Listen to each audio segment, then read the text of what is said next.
Eu gostaria de agradecer, poder estar aqui contando um pouco com a minha experiência a respeito desse momento tão crucial em que se debate um projeto tão controverso, né? Só para localizar de onde venho, de que ponto que eu falo, eu sou médico, psiquiatra, sou professor da Universidade Federal de São Paulo, sou professor de psiquiatria dentro da Escola de Medicina. E eu tenho uma trajetória de... Há 27 anos atrás, eu fundei o PROAD, que é um programa que atende dependentes químicos. Foi o primeiro programa da cidade de São Paulo a atender gratuitamente dependentes químicos. A gente atende uma média de 700 consultas por mês há 27 anos. Isso deu uma boa experiência, bom trajeto para a gente, né, nessa área. E, como é dentro de uma universidade, a gente tem desenvolvido uma série de ações em pesquisa, em prevenção, para ampliar o nível de conhecimento desse tema tão complexo, tão controverso. E a primeira questão que surge, que eu acho importante, já foi colocado por algumas outras pessoas, mas se eu estou lá na minha clínica atendendo os meus dependentes, eu vejo as drogas sob a ótica do dependente. E é uma coisa calamitosa.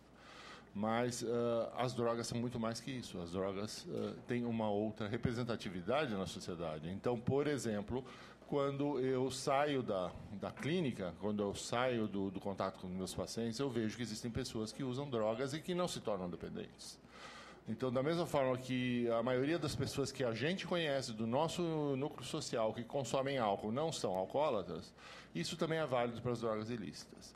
Isso foi mensurado num estudo do National Institute of Drug Abuse, o NIDA, um dos maiores institutos de pesquisa do mundo, por um pesquisador chamado Jimmy Anthony, onde ele mostra, por exemplo, de cada 100 pessoas que consomem álcool, aproximadamente 15 se tornam dependentes de álcool. No caso da maconha, por exemplo, só para dar um comparativo, cada 100 pessoas que consomem maconha, 9 se tornam dependentes de maconha. E para todas as substâncias, a grande maioria dos consumidores não se torna dependente.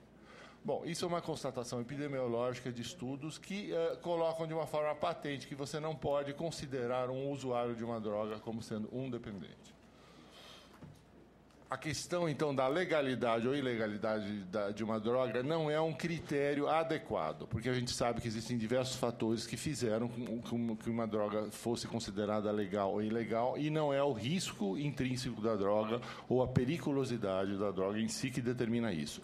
Existe, inclusive, um dos maiores neurocientistas do mundo, David Nutt, publicou há 2 anos atrás, na maior revista médica do mundo, o Lancet, um estudo onde ele propõe uma classificação das drogas segundo critérios muito objetivos, essa revista muito rigorosa cientificamente, e ele coloca como sendo, por exemplo, o álcool é uma droga de muito maior periculosidade do que maconha, do que alucinógenos, do que uma série de substâncias consideradas ilícitas.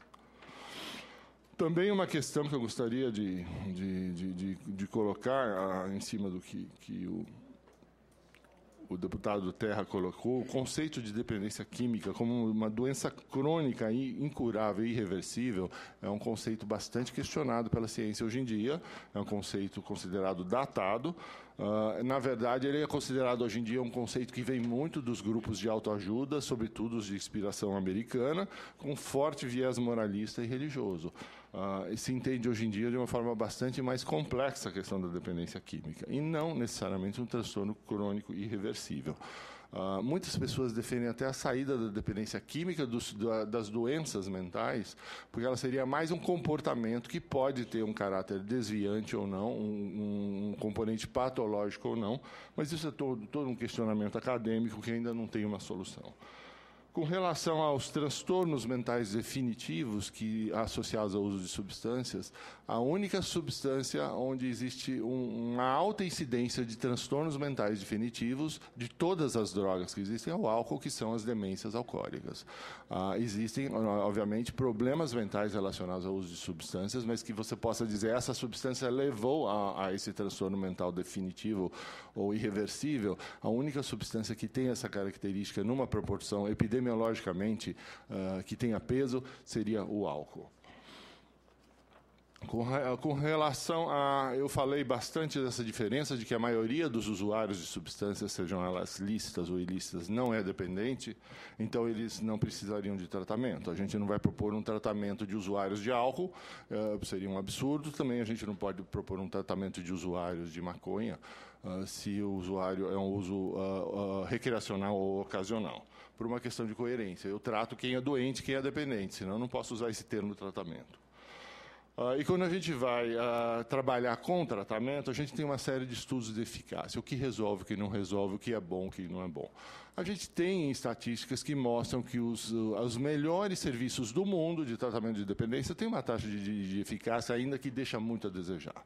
Os melhores serviços de tratamento têm uma taxa de eficácia de 35%. Isso significa que 65% não conseguem ficar abstinentes. Mas isso se eu coloco a abstinência como critério de sucesso terapêutico. E o que se faz para essas 65% que não conseguem manter a abstinência? Antigamente, o modelo mais tradicional, médico de forte viés moralista, proibicionista, advoga que isso é um insucesso terapêutico, a pessoa não consegue ficar abstinente, então não deu certo o tratamento. De muitos anos para cá, cerca de 20 anos já, a gente já sabe que esses 65% que não ficam abstinentes, eles podem ser ajudados de outra forma, ainda que não fiquem abstinentes, através de estratégias de redução de danos. Ou seja, existem uma série de estratégias que você pode diminuir os riscos relacionados a esse consumo e, ainda que a pessoa não se abstenha do uso, ela consegue adotar padrões de consumo que permitam com que ela tenha um desempenho profissional, um desempenho escolar, mantenha relações afetivas, mantenha uma vida social adequada. E com relação aos modelos de tratamento, a questão da internação ou do modelo ambulatorial, isso é algo que foram feitos diversos estudos de revisão sistemática e meta-análise, que são formas de estudos que você obtém, vamos dizer assim, um resultado final de todo o apanhado de estudos que foram feitos sobre o assunto, e é inegável que a maior eficácia é obtida quando você usa um modelo ambulatorial. A eficácia de um modelo que utiliza a internação é menor, e é bastante menor, além de ser muito mais custoso. Se a gente pensar em termos de cofres públicos, não se justifica você advogar em prol de uma modalidade de tratamento que é muito mais custosa e muito menos eficaz. Por que existe essa diferença? Não se sabe exatamente. Esse é um dado concreto, uma observação clínica, mas o que se sabe, o que se supõe, é que a partir de uma internação, ou seja, um dependente químico ficar sem usar uma droga quando ele está internado é algo relativamente fácil. Por que é fácil? Porque é uma situação de artificialidade. O difícil é esse indivíduo se manter abstinente na hora que ele sai da internação. E a gente vê que realmente 90% dos casos recaem depois da internação, utilizando esse modelo de internação. E grande parte recai no primeiro mês após a alta. Por quê? Por causa desse sistema de artificialidade. Em cima desse tipo de racional, de justificativa, é que se sempre privilegia um modelo ambulatorial, não retirando o indivíduo do seu meio, através de equipes multidisciplinares, dentro de um acompanhamento nos modos como é feito nos CAPS-AD, que é algo que foi implantado com muito sucesso nesse país. A gente pode questionar que esses CAPs talvez não funcionem porque eles são em número insuficiente ou porque nem todos os CAPs têm uma equipe com uma capacitação adequada, mas o modelo é o melhor que dispomos do ponto de vista científico hoje. Com relação à compulsoriedade ou internação compulsória ou involuntária, também o que se questiona muito é a questão a compulsoriedade, ela vai ser questionada mais do ponto de vista jurídico, mas vamos falar mais sobre a internação involuntária. A internação involuntária, ela somente se justifica em casos de absoluta exceção. São casos raros onde o indivíduo perdeu a sua capacidade de autodeterminação. Perder a capacidade de autodeterminação significa, do ponto de vista médico, e é uma indicação médica, uma internação involuntária, é o indivíduo estar psicótico, fora da realidade, sem capacidade de julgamento do que acontece ao seu redor. Não é o indivíduo que perdeu a capacidade de controlar sua relação com a substância. Isso não é perda de autodeterminação, porque ele mantém preservado todo o restante da sua vida. Porque, senão, todas as patologias do excesso vão ter que ser impostas uma conduta de internação compulsória, por exemplo, a obesidade. As pessoas que estão comendo em excesso vão ter que ser internadas, apesar de não quererem, por uma questão de coerência. Então, não existe perda de autodeterminação, a não ser em situações de exceção. Uma outra questão, claro, aí falando mais especificamente, se a gente já não recomenda um sistema com base na internação, muito menos uma internação compulsória e muito menos uma internação numa comunidade terapêutica, já que existem diversos estudos que não mostram que exista uma eficácia privilegiada em pacientes atendidos no sistema de comunidade terapêutica. Ou seja, não existe evidência científica de uma superioridade de uma comunidade terapêutica como instrumento de tratamento de um dependente químico. Então, se a gente não se baseia em evidências científicas, eu acho que fica difícil da gente pensar. E isso para não falar de um sistema perverso que se cria quando você tem um sistema paralelo de encaminhamento, independentemente do SUS, com financiamento independente, ou seja, isso não tem qualquer justificativa do ponto de vista científico. Mudando um pouquinho de assunto, a questão do sistema prisional, algumas pessoas já tocaram nisso. Eu gostaria de lembrar que tem um estudo muito importante da década anterior, nos Estados Unidos, onde as prisões federais dos Estados Unidos continham 59% dos seus presos por crimes relacionados ao uso de drogas. Quando eu vi esse dado, eu falei, nossa, os Estados Unidos está bastante eficiente em termos de prender os traficantes. Só que a grande surpresa é que quase 90% deles, ou seja, 89%, são jovens de menos de 30 anos, sem nenhum antecedente criminal, ou seja, réus primários, e que, obviamente, o único crime foi estar consumindo uma substância ilícita, no caso a maconha. Na verdade, esse era o tratamento dado ao usuário de maconha.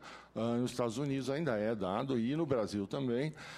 Então, a gente vê que realmente o uso de maconha é algo de muito risco. Você pode acabar dentro de uma prisão apenas por ser usuário de uma substância. É claro que vocês podem imaginar o que acontece com esse indivíduo jovem, réu primário, dentro de uma prisão. Ele sai com pós-graduação em criminalidade.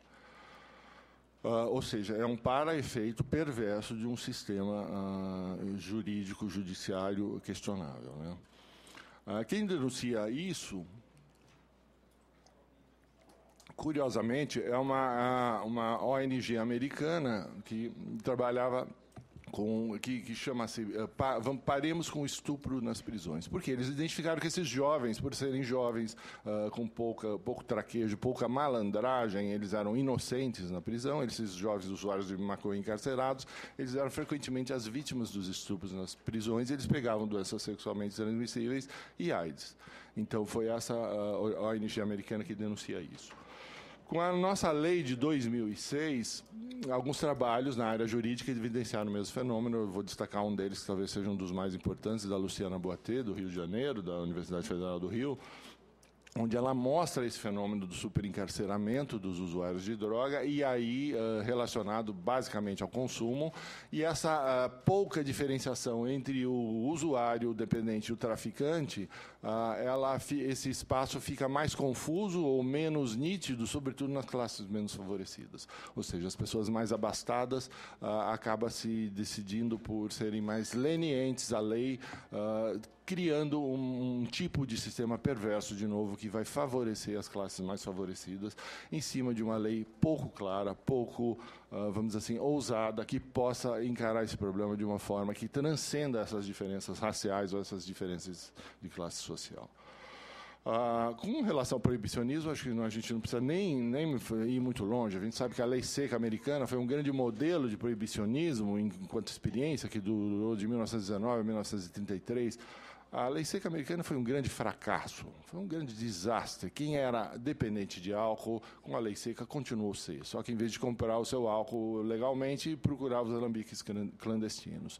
E a lei seca foi revogada porque os americanos não aguentaram mais a criminalidade que se gerou em torno da lei seca, a corrupção que se gerou em torno disso. E pior, a gente sabe, todo mundo que trabalha com drogas, que quanto mais proibicionista ou repressiva é uma política de drogas, você fomenta formas mais perigosas de consumo. Formas mais perigosas de consumo, por exemplo, o quê? Na lei seca é um bom exemplo disso. É o único momento da história da humanidade onde se registrou o uso injetável de álcool.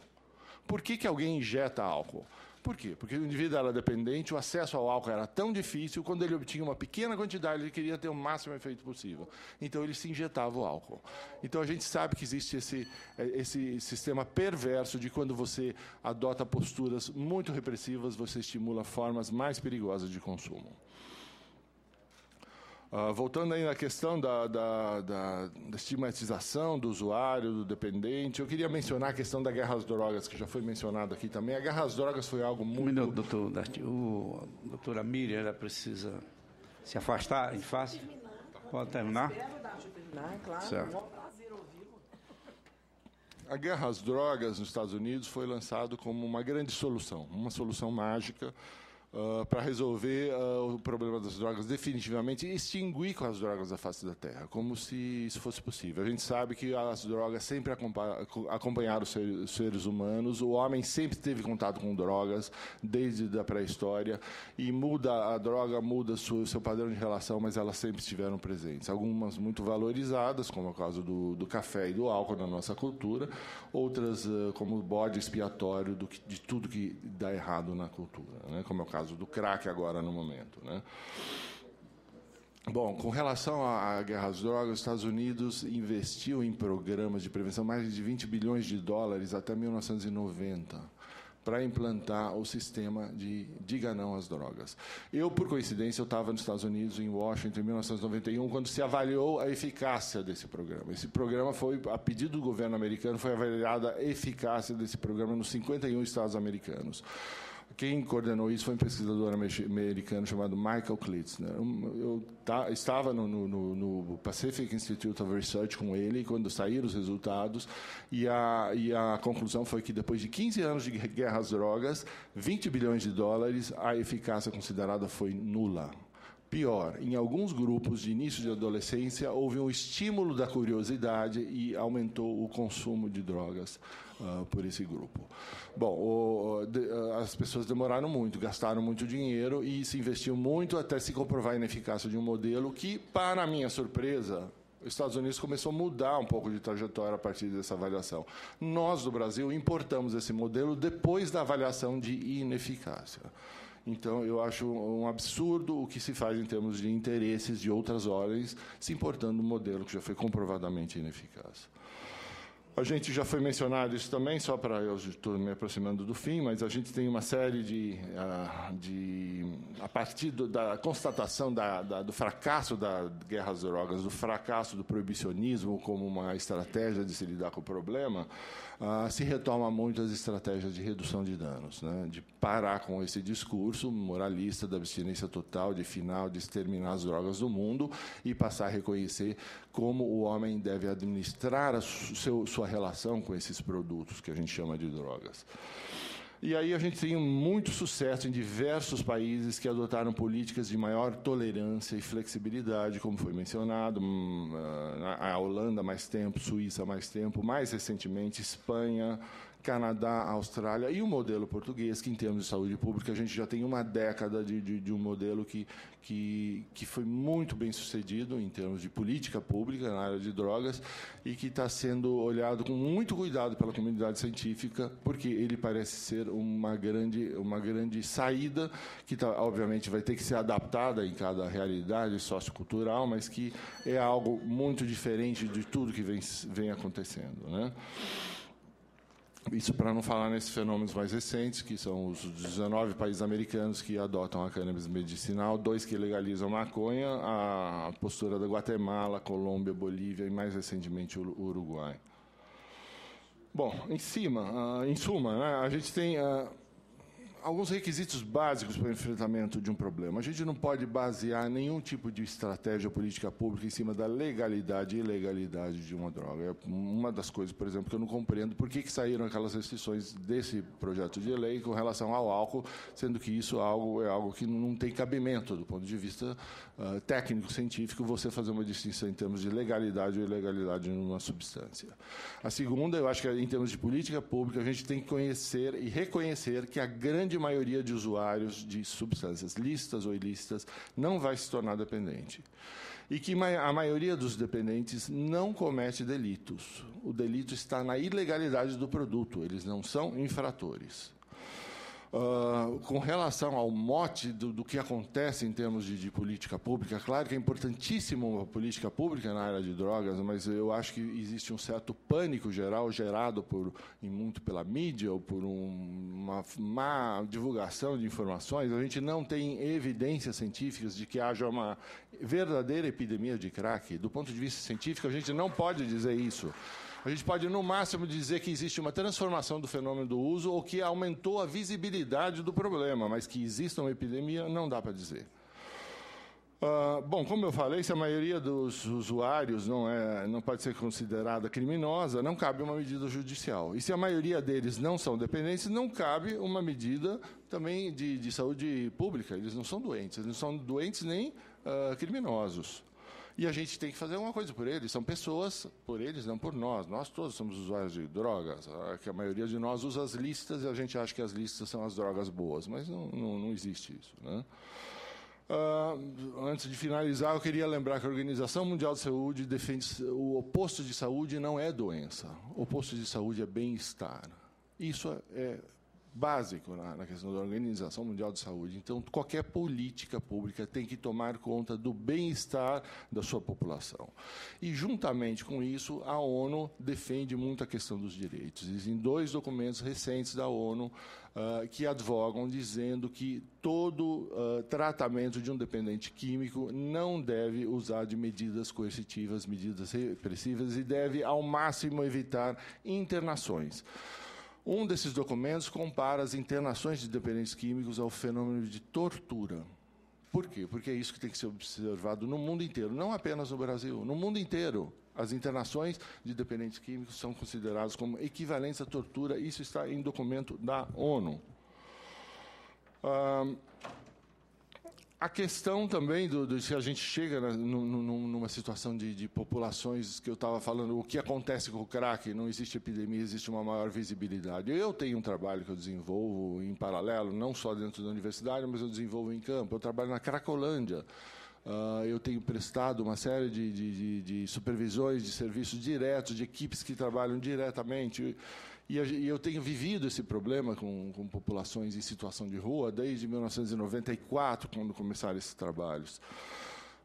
O que me estranhou nas posturas repressivas que foram adotadas em São Paulo por 2 vezes nos últimos anos é que se advogou, inclusive, a internação compulsória em cima da situação que era observada na Cracolândia e se atribuía aquela situação de miséria social ao fato da droga estar aí, e isso autorizava as pessoas a internarem a população de rua, involuntariamente, compulsoriamente, porque eu acho que existe uma inversão de discurso. Ou seja, se dizia que as drogas causavam aquilo. Não era a droga. A droga não é a causa daquilo. Aquelas pessoas estão privadas de moradia, de acesso à saúde, à educação, elas estão privadas da própria cidadania. Ou seja, é uma situação social onde a droga fomenta muito bem. Então, a droga é consequência daquilo, não é causa daquilo. E é uma inversão perversa de uma lógica que autoriza agora as pessoas a também privar essas pessoas da sua liberdade. Elas já foram privadas de tudo, só faltava isso agora. De forma que eu fico muito preocupado quando eu encontro um projeto como esses, que eu acho que coloca o Professor, Brasil... desculpe interrompê-lo. O tempo... Vossa Senhoria terá tempo suficiente para falar depois, nos debates. E os outros terão os mesmos direitos. Está certo. Eu gostaria que Vossa Senhoria encerrasse. A sua manifestação, sem dúvida alguma, está sendo valorizada por este público. Eu gostaria, então, de terminar dizendo apenas que... Agora, eu gostaria que encerrasse para dar vez aos demais. Sim, eu vou encerrar com uma frase, dizendo que esse plano coloca a gente na contramão da história e eu acho que isso representa um retrocesso inadmissível. Agradeço ao professor...